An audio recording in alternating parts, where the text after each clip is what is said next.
Muchas bendiciones. Hoy voy a abordar el tema la elipsis y sintaxis en la Biblia. Iniciemos con el estudio. Elipsis absolutas. Vamos a ver primero la definición de la palabra elipsis para poder entender un poquito esta lección. El vocablo elipsis procede del griego elipsis, igual a omisión interior, de en igual a en y leipein igual a dejar. Esta figura se llama así porque existe en la frase un hueco a causa de la omisión de una o más palabras que normalmente se requieren gramaticalmente. Elipsis absolutas son las que vamos a estar viendo posteriormente, ejemplos en las Sagradas Escrituras. Elipsis absolutas en que se omite el sujeto que está en caso nominativo. Para entender un poco el sujeto que está en caso nominativo, debemos recordar la estructura de la oración. Para que las palabras tengan sentido, la oración se ordena en dos partes llamadas sujeto y predicado. Ambos elementos deben estar presentes para que haya coherencia y tenga sentido lo que decimos. El sujeto y predicado. El sujeto es aquello, persona, animal, cosa de lo cual se dice algo. Predicado es todo lo que se dice o predica del sujeto. Bien, vemos aquí ahora la estructura de la oración de esta manera. La oración tiene dos partes fundamentales, el sujeto y el predicado. El sujeto es de quién o de qué se habla. El predicado es qué se dice o de quién se habla. Vemos las dos partes fundamentales, sujeto y predicado, de la oración. Tenemos como ejemplo en la oración, Jesús resucitó de los muertos al tercer día. Distingamos qué parte de ella funciona como sujeto y cuál como predicado. Jesús resucitó de los muertos al tercer día. Se hace la pregunta al verbo, ¿quién resucitó de los muertos? Respuesta, Jesús. Jesús, por tanto, es el sujeto del predicado, resucitó de los muertos al tercer día. En el predicado se dice todo acerca del sujeto Jesús. Vemos las dos partes fundamentales, el sujeto y el predicado. En la oración deben de existir para que tenga coherencia y tenga sentido lo que se escribe o lo que decimos. Esta oración es una oración bimembre porque se puede descomponer en sujeto y predicado. Sujeto y predicado. Por tanto, una oración bimembre. Hay oraciones unimembres, es decir, que no se pueden descomponer por sujeto ni predicado. No tiene sujeto ni predicado. Y también es una oración simple porque tiene solo un verbo. Vemos que esta oración solamente tiene un verbo, resucitó. Recordar, el sujeto está siempre en el caso nominativo. Entonces Jesús está en el caso nominativo, el sujeto del predicado. Después que ya entendimos esto,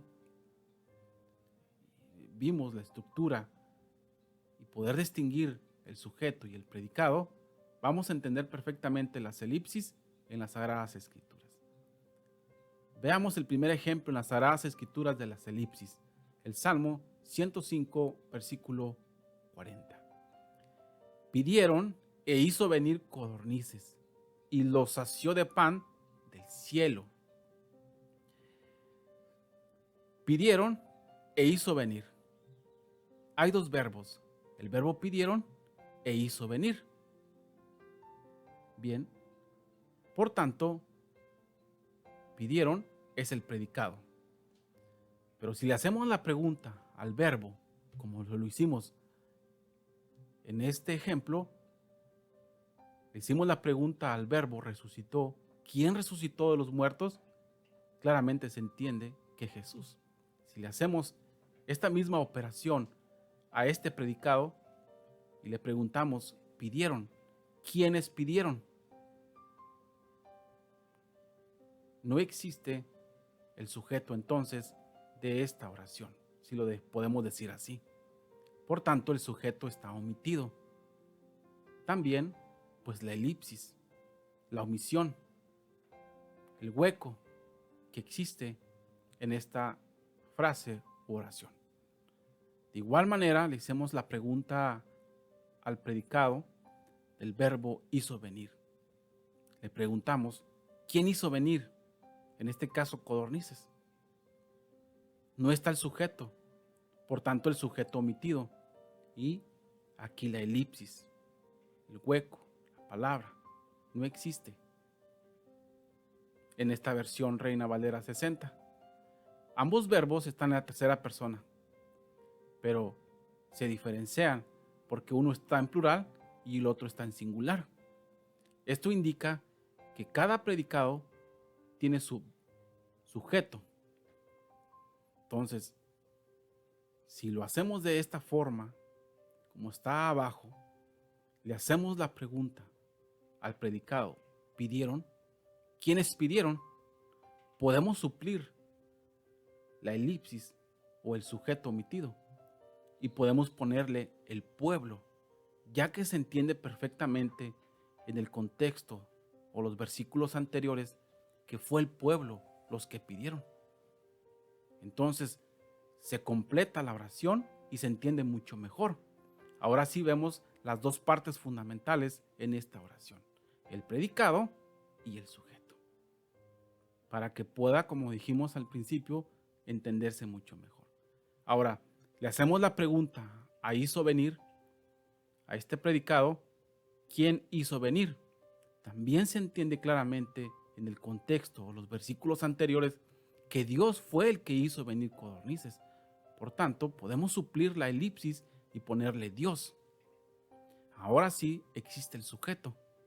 Por tanto, se entiende mucho mejor, porque vemos las dos partes fundamentales, el predicado y el sujeto. Entonces, para una mejor traducción sería: el pueblo pidió, Dios hizo venir codornices. Vemos ahora entonces esta estructura. Debe de existir dos, sujeto, predicado, como lo vimos al principio. Para que las palabras tengan sentido, la oración se ordena en dos partes llamadas sujeto y predicado. Ambos elementos deben estar presentes para que haya coherencia y tenga sentido lo que decimos. Bien, ya vimos el primer ejemplo de la elipsis. Vamos a otro ejemplo para entender mucho mejor. Está en 14:20 de Génesis. Y bendito sea el Dios Altísimo que entregó tus enemigos en tu mano y le dio los diezmos de todo. Punto, sigue una oración. Y le dio los diezmos de todo. Le hacemos la pregunta a Dios, al verbo, el predicado. ¿Quién dio? No existe el sujeto de la oración. Entonces, por tanto, sujeto omitido y aquí la elipsis. Este verbo está en la tercera persona del singular. Pero si le podemos sacar el sujeto a esta oración, podemos preguntar: ¿quién le dio los diezmos? ¿O a quién le dio los diezmos de todo? Se hace claramente que fue Abraham. Por tanto, elipsis suplida. Abraham fue el que le dio los diezmos a Melquisedec. Entonces suplimos el sujeto y existe entonces Abraham, ya que no figura en el texto hebreo la palabra o el sujeto Abraham.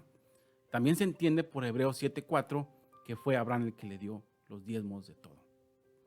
Entonces, la Reina Valera suple esta elipsis y agrega Abraham en Génesis 14, versículo 20. Entonces vemos ahora que ya esta oración tiene su predicado y tiene su sujeto, ya que para que haya coherencia y cohesión debe de haber predicado y sujeto para que se entienda bien la oración. Pues estas son las elipsis de las Sagradas Escrituras y que se pueden suplir y entender perfectamente. Sigamos con estas para al otro video. Espero que los puedas ver en la página de Contenido Cristiano y también en YouTube, que ahí vamos a estar pasando estos videos. Dios te bendiga y que sea de gran bendición para tu vida.